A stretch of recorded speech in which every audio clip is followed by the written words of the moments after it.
Hello everyone, welcome to cook with master minds. இன்றைக்கி மிகவும் சத்தான சுவையான ஒரு அருமையான பிரேக்ஃபாஸ்ட் ஐட்டம் பார்க்க போகிறோம். இதோட பேர் கொழா புட்டுன்னு சொல்லுவாங்க. இதில் ஸ்வீட்டும் செய்யலாம், காரமும் செய்யலாம். வாங்க எப்படி செய்கிறதுன்னு பார்க்கலாம். இங்கே பாருங்கள், இதுதான் புட்டு மாவு. மணல் மாதிரி இருக்கும் பார்க்குறதுக்கு. இது எல்லா கடைகள்லையும் புட்டு மாவுன்னு கேட்டிங்கன்னா நிறைய பாப்புலர் பிராண்ட்ஸில் கிடைக்கிது, வாங்கிக்கிங்க. இதுக்கு நான் இப்போ 200 கிராம் எடுத்திருக்கேன். இந்த 200 கிராம் ஒரு குழல் பண்ணுறதுக்கு சரியாக இருக்கும். ஒரு குழல் பண்ணும்போது இன்னொரு குழலுக்கு ரெடி பண்ணிக்கிங்க. இது தேங்காய் தண்ணி. நான் தேங்காய் தண்ணி தான் புட்டு பெசறதுக்கு எடுத்திருக்கேன். தேங்காய் உடைக்கிறீங்க இல்லையா, அந்த தண்ணி எடுத்துக்கோங்க. அது இல்லைன்னா நார்மல் தண்ணியில் உப்பு போட்டுக்கோங்க. தேங்காய் துருவல், ஒரு தேங்காய் கம்ப்ளீட்டாக துருவி வச்சுருக்கேன். அதில் கொஞ்சம் கூட சின்ன கட்டி துண்டெல்லாம் இருக்கக்கூடாது. பிசிறு இல்லாமல் நல்ல துருவலாக இருக்கணும். உப்பு தேவைப்பட்டால் போடலாம், நான் உப்பு போடலை. தேங்காய் தண்ணியிலே உப்பும் ஸ்வீட்னஸும் இருக்கும். இது நல்ல ஃப்ளேவர்ஃபுல்லாக இருக்கும். அதுக்கு தான் நான் தேங்காய் தண்ணி யூஸ் பண்ணுறேன். நீங்கள் நிறைய புட்டு பண்ணுறதா இருந்தால் இளநீர் கூட யூஸ் பண்ணலாம். இப்போ பாருங்கள், புட்டு பெசற பக்குவத்தை பார்க்கலாம்.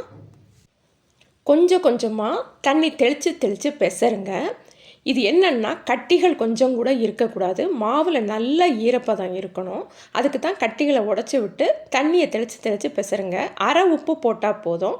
பிடிச்சா பிடிக்கிற புடி, விட்டால் உதிர்ற புடி. இதுதான் புட்டோட பக்குவம். மாவில் நல்ல ஈரப்பதம் இருக்கணும், அது ரொம்ப முக்கியம். இப்போ பெசரியாச்சு. இதை மூடி வச்சிடலாம். இதை ஒரு 5 நிமிஷம் அப்படியே விட்டுருங்க. இப்போ மாவு நல்லா ஊறிடுச்சு, ஈரப்பதத்தோடையும் இருக்குது. மாவு கரெக்டான அளவில் பெசரி இருக்குது. இதுதான் புட்டு மாவு பக்குவம். இதுதான் புட்டுக்குழல்.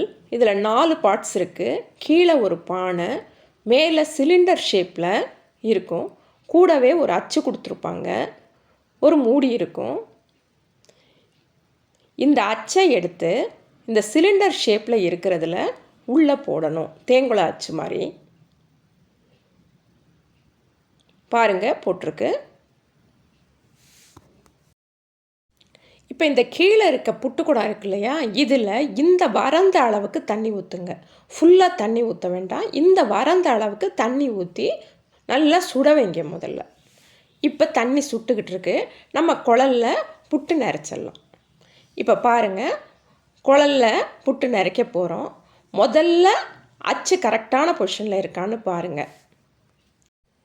முதல்ல ஒரு கை தேங்காய் துருவல் அதில் போடுங்க. அதுக்கு முதல்ல கீழே ஒரு பாத்திரம் வச்சுக்கோங்க, அப்போ தான் சிந்தாமல் இருக்கும். தேங்காய் துருவல் போடுறேன். அதுக்கு மேலே 2 கை புட்டு மாவு. இதே மெத்தடில் தேங்காய் துருவல் புட்டு மாவு, தேங்காய் துருவல் புட்டு மாவுன்னு போட்டுக்கிட்டே வாங்க.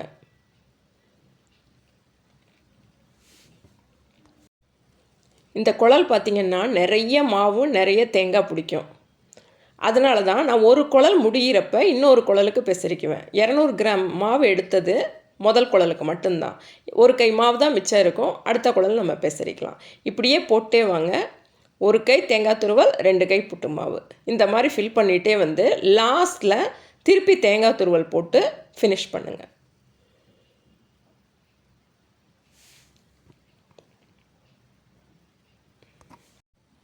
இப்போ பாருங்கள், குழல் ஃபில் ஆயிடுச்சு. இது முடிஞ்சதுக்கப்புறம் ஒரு தட்டுங்க. அப்போ எல்லாமே ஈவன் ஆகிடும். அமுத்தாதீங்க. மாவை அமுத்துனீங்கன்னா உள்பக்கம் வேகாது. இது ஸ்டீம் ஃபுல்லாக வரணும். இந்த நீளத்துக்கு ஸ்டீம் வரணும். இங்கே பார்த்திங்கன்னா தெரியும், இவ்வளவு நீளத்துக்கு ஸ்டீம் வரணும். அதனால் உள்பக்கம் லூஸாக இருந்தால் தான் உங்களுக்கு மேல் பக்கமாக ஸ்டீம் வரும். இப்போ மூடி வச்சுருங்க. இப்போ குழல் வச்சாச்சு. அடுப்பை நல்லா தூண்டி விடுறேன். ஒரு 3 நிமிஷம் நல்லா தண்ணி சுடட்டும், பக்கத்திலே இருங்க. 3 நிமிஷம் கழித்து அடுப்பை அடக்கிடுங்க. மீடியம் ஃப்ளேமில் இருந்தால் போதும், இல்லாட்டி தண்ணி பொங்கி வெளியில் வந்துடும். இப்போ அடுப்பை அடக்கிட்டேன். இந்த புட்டு வேகிறதுக்கு மினிமம் 5 நிமிஷம் ஆகும். இப்போ பாருங்கள், வெந்துருச்சு, ஸ்டீம் வர ஆரம்பிச்சிருச்சு. இந்த ஸ்டீம் ஒரு 2 நிமிஷம் நல்லா வரணும். வாசனை பயங்கரமாக இருக்குது. இந்த ஸ்டீம் 2 நிமிஷம் வர்ற வரைக்கும் விடுங்க. இப்போ நல்லா வெந்துருச்சு. இப்போ புட்டு எப்படி எடுக்கிறதுன்னு பார்த்துடலாம். புட்டு குழல் பயங்கர சூடாக இருக்கும். அடுப்பை ஆஃப் பண்ணிடுங்க. நல்ல ஒரு கெட்டியான துணி வச்சுட்டு அந்த குழலை எடுங்க. சூடு பயங்கரமாக இருக்கும். துணி நல்லா கெட்டியாக இருக்கட்டும். இப்போ மூடியை திறக்கிறேன் பாருங்கள்.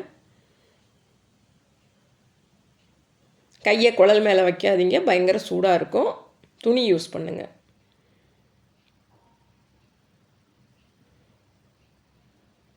இப்போ துணியை சுற்றி பிடிச்சிக்கிட்டு இந்த சப்பாத்தி குழவி இருக்கு இல்லையா, இந்த குழவியை வச்சு உள்பக்கமாக தள்ளி விடுங்க. அந்த அச்சு இருக்குல்ல, அந்த அச்சில் தள்ளினீங்கன்னா புட்டு வந்துடும். இதுதான் மெத்தட். பாருங்கள், ஆவி பறக்க மணமான புட்டு ரெடி ஆயிடுச்சு. இப்போ இனிப்பு புட்டோட செய்முறையை பார்த்துடலாம். புட்டை நல்லா கட்டி இல்லாமல் உதுத்து விடுங்க. ஒரு பெரிய பாத்திரம் எடுத்துக்கோங்க. கொஞ்சம் கூட கட்டி இருக்கக்கூடாது.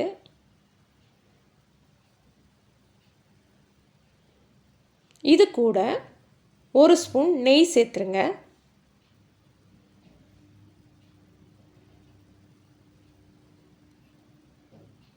சூட்டில் நல்லா உருகிரும். புட்டோட சூட்டில்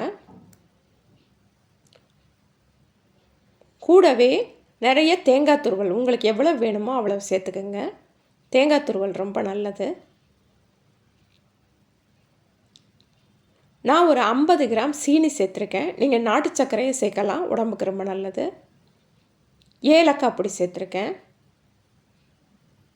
இது எல்லாம் சேர்த்து நல்லா கலந்து விடுங்க. சுவையான ஸ்வீட் புட்டு ரெடி ஆயிருச்சு. இந்த புட்டில் மிகவும் சத்துக்கள் நிறைஞ்சிருக்கு. கார்போஹைட்ரேட்ஸ் இருக்குது, விட்டமின், மினரல், ஃபைபர், கடலைக்கறியில் ப்ரோட்டீன்ஸ் இருக்குது. இது ஒரு முழுமையான உணவு. என்னோட சமையல் உங்களுக்கு பிடிச்சிருந்தா லைக் பண்ணுங்கள், ஷேர் பண்ணுங்கள், சப்ஸ்கிரைப் பண்ணுங்கள். முக்கியமாக செஞ்சு பார்த்துட்டு கமெண்ட் பண்ணுங்கள். தேங்க்யூ.